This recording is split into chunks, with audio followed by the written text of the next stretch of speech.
What's up YouTube? Thrift Hunter here with a little sold video for you guys. I'll go through some of my sales. I have about 70 sales in the last 30 days.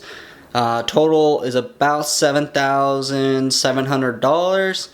I'll kind of go through some of the things I've sold just to show you guys. I get some requests for some sold videos. I have more than this, but this is as many tabs as I can open at once. So we'll go ahead and look at some of these listings. Here's some of my silver coins that I said I was going to sell to cover the price of the Morgan silver dollars and the gold coin that I bought. So this was some half dollars and quarters and dimes and stuff that's just more common, like a lot of 1964 date stuff. But I ended up taking $535 for that. Just to cover the price of the other coins. Here's a Reed and Barton sterling piece I paid $5 for. This is a little wedding cup. It's marked inside the bottom, so you kind of have to look out for those because they're not marked on the outside. And last time people said I went a little fast through these, so I'll go a little bit slower hopefully. So there's that, sold for $50. I did sell the big octopus ring. I did take a best offer for it. The buyer doesn't want really people to know what it sold for, how much they paid. But you guys can imagine I got a good price for that. I did sell some silver certificates, some old ones. These I've had forever. Just didn't really need them anymore. I took, I think, $43 for this one. Here's just a 18 karat yellow gold anklet. I paid around $65. I think I took $85 or $90 for this.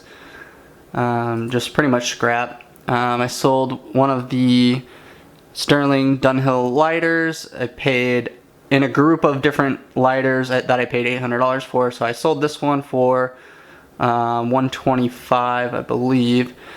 Here's that piece that you guys saw in the last video that sold for $95. You can see I was asking quite a bit more, but it's okay. Buyer's happy, so it's all good. Here is a Waltham. This is that gold watch. I told you guys about that one as well. So here is just one of those sterling weighted handle pieces. Sold for $30. Haven't sold very many of them. I still have a lot of these, but you know, if they slowly sell for $30, I mean, I paid $7 for that one, so good profit there. And then I've got this wide panel bracelet with the cracked stone. Sold this for $75, paid $50. Here's the Crown Trifari piece. Sold that for, I believe, $30. I think I paid $6. Anything Crown Trifari I sell for $30 every day of the week, so good deal on that one. That Confederate $100 bill I paid $10, sold for $40, just like I thought it would. Here is 14 karat white gold chain. So this was off of that big pearl piece. The buyer just wanted the pendant. So I took $50, I believe, for this chain, so I factored that into the price of the other one. Here's my old Nikon camera that I used to film on. I sold that for $150. Here is a sterling turquoise piece that I sold with another piece, the next piece, for $100, I believe, for both of them. Good call on the chrysocolla stone name. I'm pretty sure that's what it is. So I took $100 for the two of those. I think I had maybe $75 into them. So not too bad. One of the sterling lighters, I took about $170 for this one. Kind of unique, was a different shape, had a nice engraving on it. Really nice lighter there. Here's another sterling lighter. This was the bigger size lift arm lighter. I took about $100 for this one. You can see several completed listings for $100 for these, so I just took it. The Elgin box of papers, sold instantly, $50. I kind of knew that would sell right away. Here's the mini sterling silver lighter. This I took $85. Here's the little abalone set. I think I took 30. I paid about 20. Not a lot of profit in there, but you know, I'll take this sale. Here is that little metal, 10 karat gold. I think I paid $12 for this. Sold it for, I believe, 60, 50 or 60. So good profit on that one. Sold this for 30. Little turquoise necklace. I think I paid 10, around there. I might have paid more. I don't remember. I sold that big receiver. I paid $10 for it at a garage sale. Sold for $150 total, or 150 total. Cost me $90 to ship it. It was 34 pounds. So didn't make much there, but I did make a little bit. But I don't know if it was worth all the hassle. Here's that sterling set. Sold that for $500, and I paid about $240 for that one. Here's that big pearl gold piece. So I ended up taking $550 just for the pendant without the chain. So in total it was about $600. Didn't make as much as I had hoped, but we still came out with a profit on that one, so no worries. It was a lot of money. I had to sell it. I wasn't going to sit on it. Here's the little sterling flower necklace. This sold, I believe, full price, $40. Paid, I think, 20 for that. The sterling salt and pepper shakers. Didn't think it would really sell for very much. I thought I was going to lose money on these, but I paid about 40, and this sold full price for $68. So I was very happily surprised on those ones. Here's that Jelly Belly pin. This went for $127.50. That was kind of a big surprise there. I think I had about $20, $25 into that. So good profit there. The Antonio Pineda cufflinks, the ones that I thought were not worth very much, that I paid like $15 for, these sold for, I think, $75, around there. It would have been worth more. Would have been worth more like $150 to $200.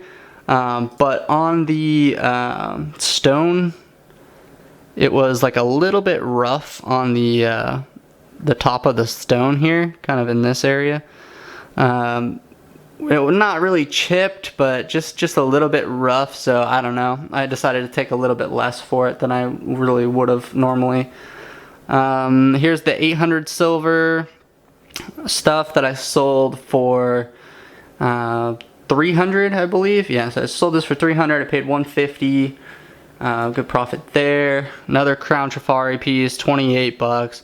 I sell Crown Trifari stuff, like, if you can get it for, like, I usually buy them between $1 and $5 for any signed costume jewelry pins and stuff. Crown Trifari is a better one just because it's more searched.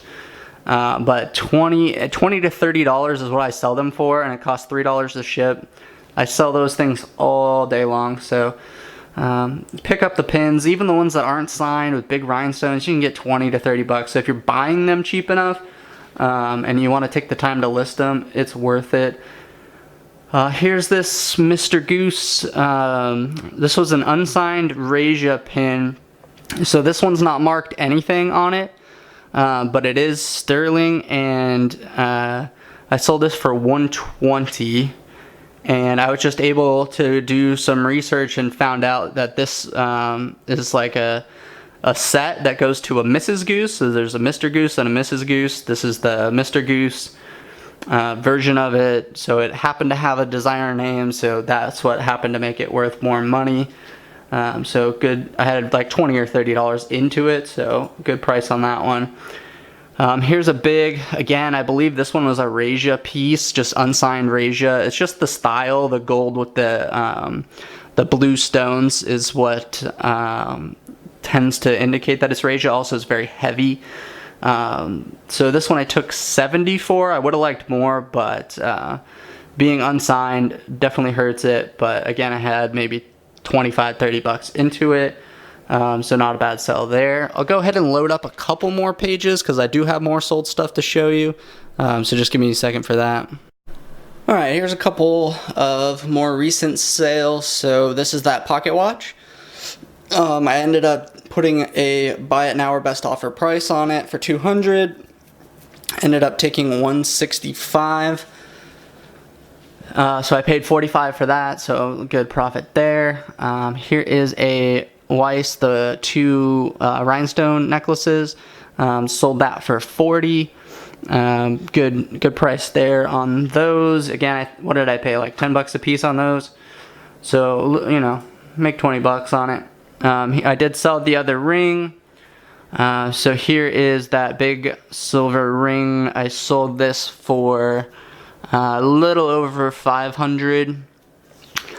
So I paid 800 for the 2, and I got around, you know, over 1,000 for the 2. Definitely, so good profit on those. I kind of figured they would sell well, of course. Lots of offers came in right away. Here is the 10 karat gold sapphire bracelet. Really neat. Had a nice color to it when you had the light shining on it. Real stone bracelet. I took what did I take for that? 115, I believe. So I paid around 55 for the 2 silver bracelets, and this bracelet 55. So I got 115 for this one. The pearl screwback earrings, I ended up taking 75, paid 50. Not a huge amount of profit, but you know, getting some money out. I definitely wanted to keep the sales rolling. So here's a Weiss rhinestone piece, sold for, I believe I took $24 for this one. Again, paid 3 bucks. If you can get them cheap enough, buy them. Obviously, Weiss is a good one. But this is a small little, like 2-inch or 1.5-inch pin. It's not a big piece or anything. The sterling silver watch band with the Gruen watch to it sold right away. Full price, 60 bucks, paid 10, shipped that out. I love making money on those silver watch ends. Not all of them are worth a lot, but this one happened to be a pretty good one. And here's a paperweight that I didn't get to show you guys. I think it sold right away. Again, $44.99. Paid, I believe, 20 for this one. It was signed, so that was a good little sale there. The Mexican scroll bracelet that I got, I think I got at a garage sale. No, I got this at a garage sale. I think I had about $10 into this one, and it sold for, I believe, 65. I think I took for it. So nice piece there. It is an old vintage piece. The silver 800 silver bowl, I took 60. Pretty much scrap on this. Paid 5 bucks, so it's just kind of like whatever. At least I'll make some money on it. I don't want it, so I'm gonna get rid of it. This one I sold a while ago. This I sold for 70. I thought it was gonna be worth more like 100 or 150 potentially, but ended up taking 70 after it sat for a little bit. But again, I think I paid 15 bucks, 10-15 bucks for this one. So good profit there. The S. Kirk & Son silver bracelet, I paid 60, I believe, 60 or 65, and I sold this for 85. So not a lot of profit, but again, getting my money back out and getting a little bit of profit on top. I'm doing a lot of volume these days, so I'll take any little profit I can get. 14 karat yellow gold pin, I think I took 330 for this one. This was one I got at a garage sale. This was a really good score. Paid about 20. I had into this, sold it for 330. So good deal on that. 14 karat gold. This was like a Krementz piece or something. I think I got this at the same garage sale as the other gold piece. I forget what I sold that for, like 60 bucks. Maybe a little bit more. And then here's just a Spyderco knife that I had from a long time ago. I paid 5. Sold it for 40, and yeah, I liked it. I had it for a long time. Time to get rid of it. I have too many knives. Mikimoto piece. This one I sold for 75, and I paid about 3 bucks for this. So this was a good score at an estate sale. The bolo ties and belt buckle combo there, I paid 130 and sold for, I believe, 320-ish. So, you know, good deal on those ones. Was happy when those sold. Orafor's owl, big owl piece.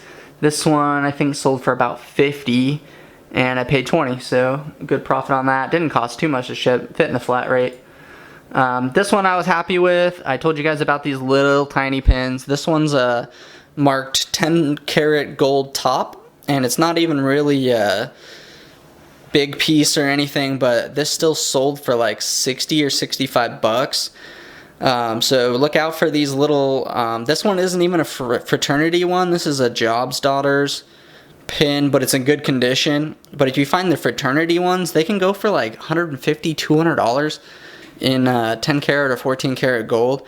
So, you know, if you see those at an estate sale and they've got them priced at 20 bucks or 30 bucks for the gold ones, just buy them all day long if they're in good shape. And then the little Sterling Norway pins took 33. These were part of that other gold lot. So yeah, if you like this video, if you guys want to see more sold stuff, you know, leave a thumbs up, comment, and subscribe. Thanks for watching.